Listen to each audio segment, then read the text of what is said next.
Hello, everybody. This is Brett Davis with Brett Davis Unfiltered, coming to you from the Attorney King studio.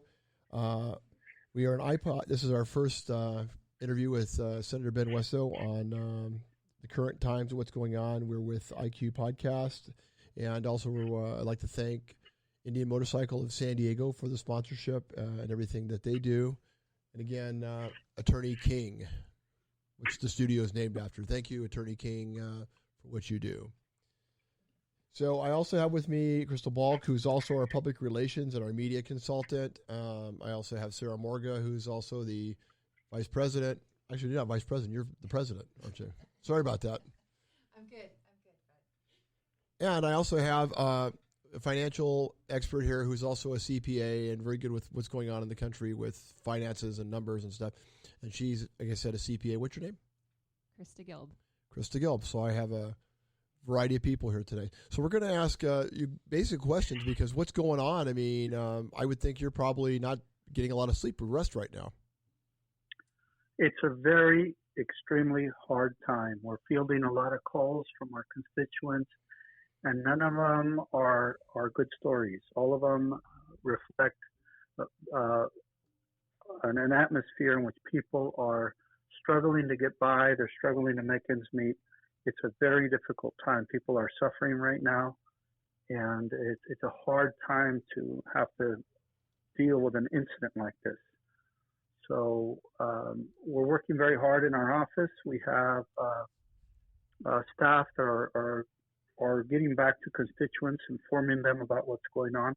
I think the most important thing right now is information, getting information to people, make sure people are fully informed of the current state of affairs in the state of California, and that we get as many people as possible to comply with the governor's orders, with the strategy to keep people safe and healthy and away from this horrible scourge. So would you like to go over, for some of the people that maybe are forgetting what you just said, can you go over some of the things that are vital that the governor is telling us we should do and what you feel we should do?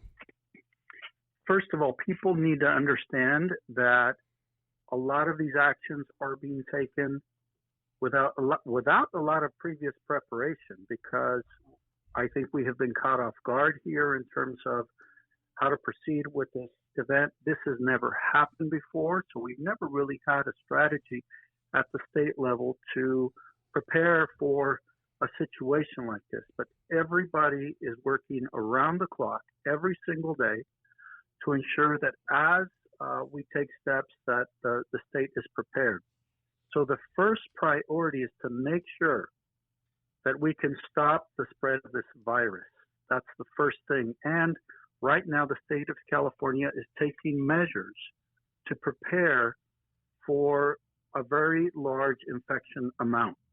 So we are acquiring medical facilities. We have brought a medical ship that's parked off the coast of Los Angeles to handle a large caseload. We expect that more people will be infected with this virus than our current medical system can handle. The problem with that is that people can potentially go without care. If that happens, their chances of not surviving increase. So right now, the state of California is taking measures to prepare for that. So we're leasing new medical facilities. We are preparing the National Guard to deliver food and to handle, to transport people. We are also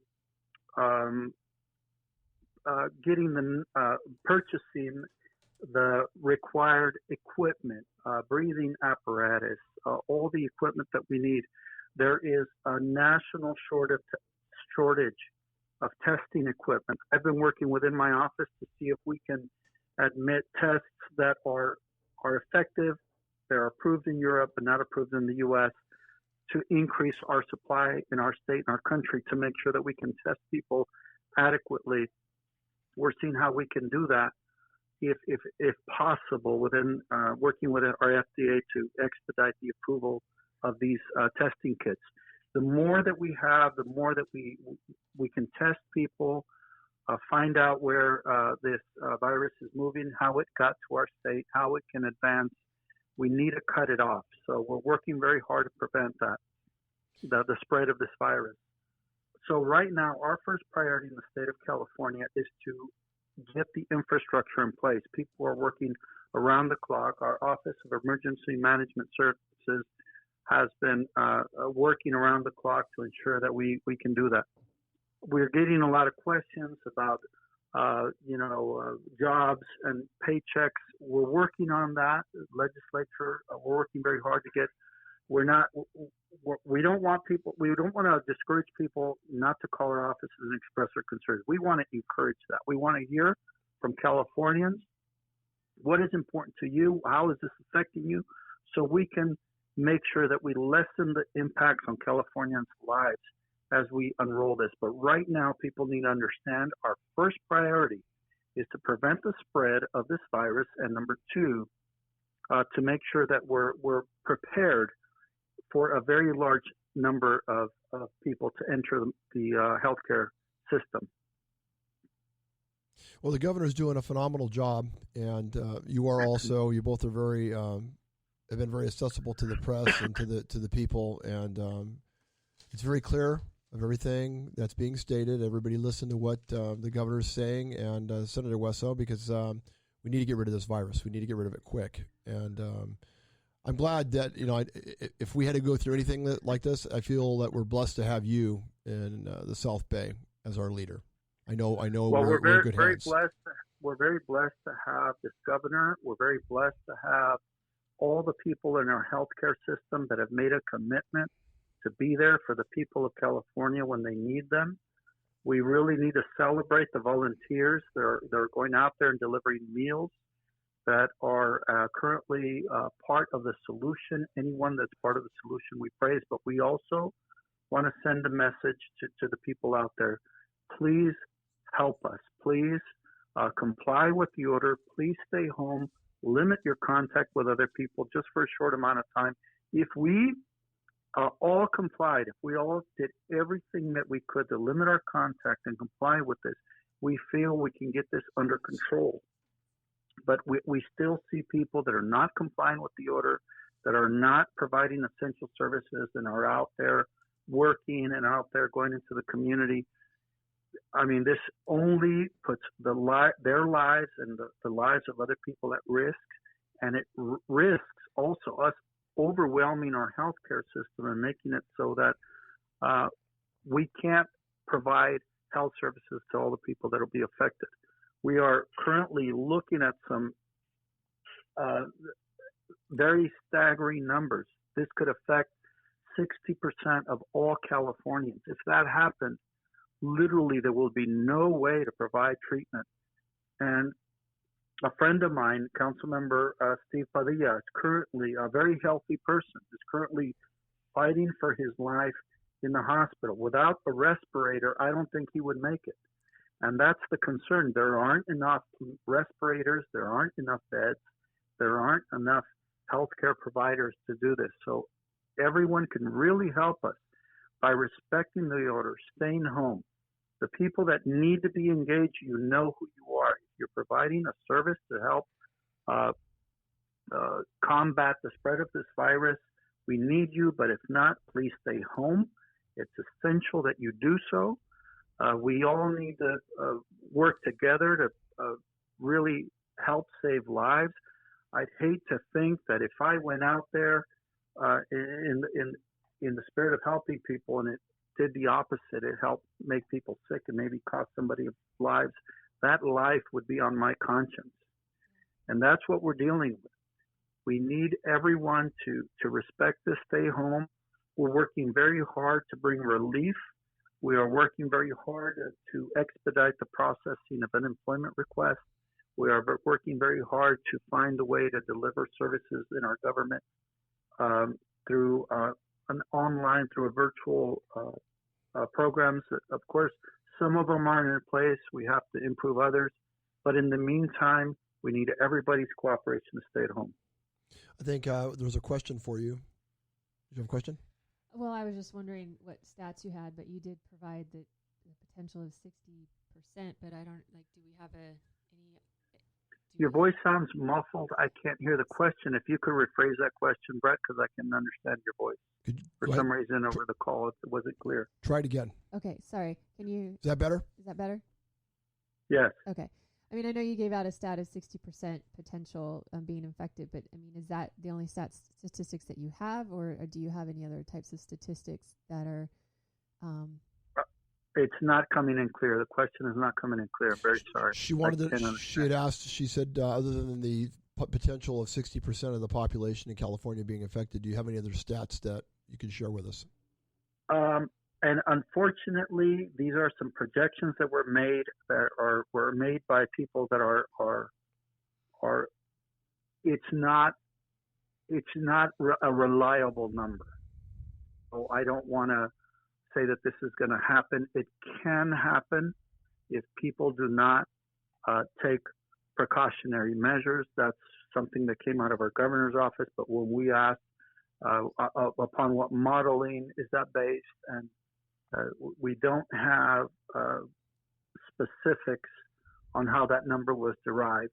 It's within what's possible, and that's all we know at this time, given the information that we have available to us. But we do know that this has been, the number of people infected has been increasing exponentially, and the number of deaths has also been increasing.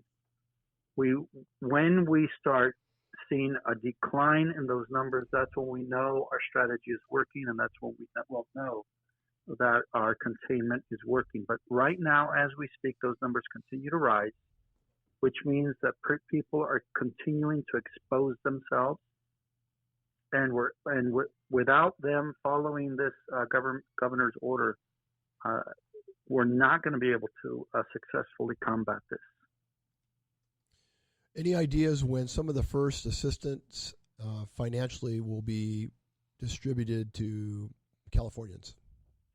Right now, as I mentioned, we're coming up with a financial package that includes unemployment benefits. That's the first round. We are also coming up with some assistance to help small businesses get zero interest loans. That's something that I think is in the future. Right now, we're applying all the money toward protecting the homeless, because the spread could really affect our community through the homeless population. So quite a bit of funds have been set aside to protect the homeless, find them housing. We are spending money on temporary facilities that include motels, hotels. We're looking for units to house people and to house those people that have been affected or are under suspicion of being affected, to separate them from the community. Most of the funds that we set aside are emergency funds for that specific purpose, also to buy the equipment that we need, also to purchase leases of the medical facilities that we need. That is the first round. Right now, everybody's focused on hardening the state against the spread of this and preparing for that. And then the next step will be to help people that are currently being affected by this. But right now, we are processing unemployment requests. That is ongoing. We're looking at expediting that, making sure that we don't have lines, making sure that this can be done online. That's our immediate priority. And as we harden the system to prevent the spread, then we will move on to providing relief for people. I also noticed that we have some cruise ships in the San Diego area, National City, downtown San Diego, even in Coronado. They can possibly even be used if needed, right?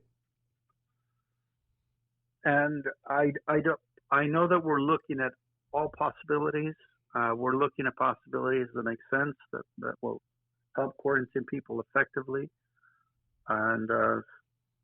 And we'll consider that. We'll look into that as well. I'm sure that is also being considered by the military. Well, I'm glad I know it's a hell of a time. I mean, you're being challenged, but I know you have a strong faith in God, like as I do, and I know that we'll get through this. I'm glad that you're there, because I know you and I know how you are, and you're a straight shooter. And I've always respected and appreciated your work, because this is not a party thing. This is not a Republican Democrat thing. And one thing about you is you've always been more than fair across the board with everybody. That's one thing I can say about